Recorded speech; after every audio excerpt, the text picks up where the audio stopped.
মুখ্যমন্ত্ৰী ডক্টৰ হিমন্ত বিশ্ব শৰ্মা আৰু মুখ্যমন্ত্ৰী ডক্টৰ হিমন্ত বিশ্ব শৰ্মাই এইবাৰ কংগ্ৰেছৰ প্ৰাৰ্থী তালিকা সন্দৰ্ভত মন্তব্য কৰিছে। বৰপেটাৰ দৌল উৎসৱত অংশগ্ৰহণ কৰি মুখ্যমন্ত্ৰী ডক্টৰ হিমন্ত বিশ্ব শৰ্মাই আৰু কি ক'লে সেয়া শুনাব বিচাৰিছে। অলপ পিছতে বৰপেটাত আমি আটক ধুনীয়া চাৰ্কিট হাউচ নিৰ্মাণ কৰিছোঁ। বৰপেটাৰ চাৰ্কিট হাউচৰ উদ্বোধন হ'ব। গতিকে যিদিনাখনলৈকে মডেল কোড অফ কণ্ডাক্ট নাহে শেষ মিনিটলৈকে কিবা নহয় কিবা এটা ৱেলফেয়াৰ কাম চলি থাকে। তেওঁতো আগতেও খেলে, ৰাজনীতি কৰিলেতো নিৰ্বাচন খেলিবই লাগিব। আমাৰো কোনোবা এমপিয়ে ইলেকশ্যন খেলিব পাৰে। MP MLA যেনেকৈ যোগেন মোহন MLA আছে, ৰাতি গধূলি MP এটা ফেজতে হোৱাৰ সম্ভাৱনা কি? সেইটো নিৰ্বাচনী আয়োগে ক'ব। কিন্তু আমি অনুৰোধ কৰিছোঁ যে এটা ফেজত হ'লে ভাল, বিহুৰ আগতে হ'লে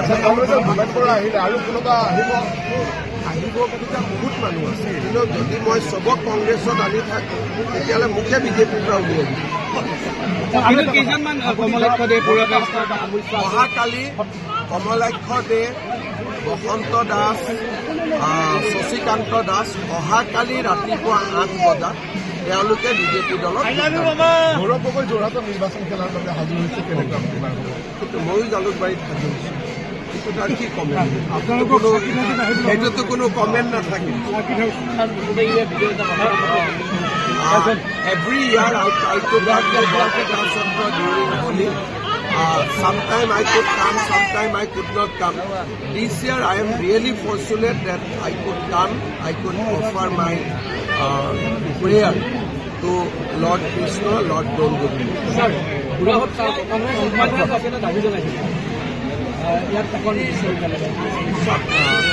দাবী আছে।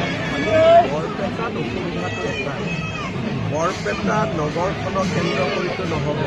বৰপেটাত হ'লে গোটেইখনে হয়।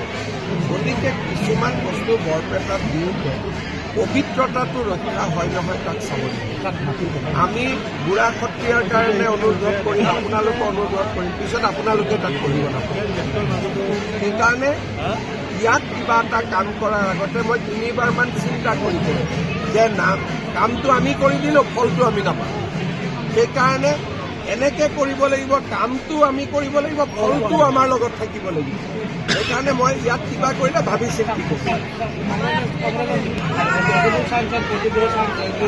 Today we have seen the Congress list. Today I have found out 8 people has got nomination whose father were the Congress MLA, MP or minister.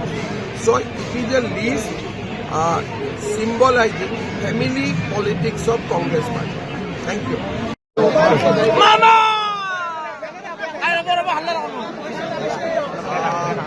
প্ৰত্যেক বছৰে হোলীৰ দিনা বৰপেটা সত্ৰত আহিব চেষ্টা কৰোঁ।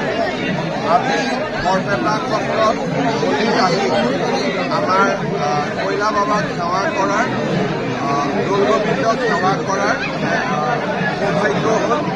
মই পৰম পিতাৰ ওচৰত প্ৰাৰ্থনা কৰিছোঁ আৰু অসমবাসী ৰাইজৰ মংগল কামনা কৰিছোঁ। ইয়াতে বৰপেটাত হোলীৰ দিনা আহিলে মনেই পৰিৱৰ্তন বৈকুণ্ঠ কৰি পৰিণত হয়। গতিকে যিসকলে বৰপেটাত হোলীৰ সময়ত আহিছে, ইয়াত সময় অতিবাহিত কৰিছে, মই ভাবোঁ তেখেতসকল আধ্যাত্মিকভাৱে পবিত্ৰও হয় আৰু ইয়াত থকা সময়খিনি কেনেকৈ পাৰ হৈ যায় কোনেও ধৰিবই নোৱাৰে। আছে এই বছৰে মই ভাবিছিলোঁ, কিন্তু নিৰ্বাচনৰ কাৰণে ঠিক নহ'ব বুলি ভাবিলোঁ।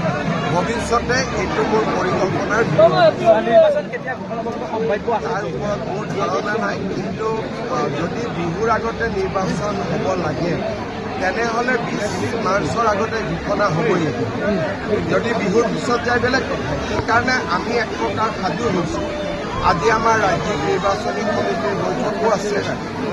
ৰাভা যৌথ সংগ্ৰাম সমিতিৰ লগত আমাৰ মিত্ৰতা হৈ গ'ল। বড়োলেণ্ড পিপুলছ ফ্ৰণ্টৰ লগতো আজি আমাৰ মিত্ৰতা চূড়ান্ত হোৱাৰ সম্ভাৱনা আছে। AGPৰ লগতো মই ভাবোঁ অহা এদিন দুদিনত মিত্ৰতা সম্পূৰ্ণ হ'ব। কংগ্ৰেছৰ লিষ্টখনত তাত